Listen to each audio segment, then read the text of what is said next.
Pada Senin, tanggal 2 Agustus tahun 2021, terjadi kericuhan di Rumah Sakit Siloam, Kota Kupang, Nusa Tenggara Timur.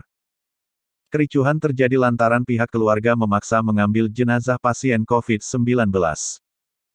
Mereka tak terima jenazahnya dinyatakan positif COVID-19 lantaran korban meninggal dunia karena kecelakaan. Hal itu disampaikan langsung oleh ibu korban bernama Foh.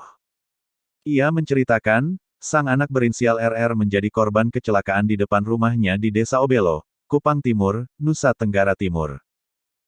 Karena lukanya cukup parah, pihak keluarga langsung membawa korban ke RS Siloam untuk mendapatkan perawatan medis. Namun sebelum mendapatkan perawatan di ruang IGD, sang anak dites antigen sebanyak 2 kali dan dinyatakan positif COVID-19.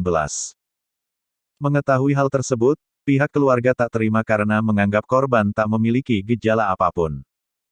Ini karena kecelakaan di depan rumah di RT 20, RW 08 Obelo, Kabupaten Kupang. Kami bawa datang ke rumah sakit tapi sampai saat sini mereka bilang COVID-19, kata sang ibu.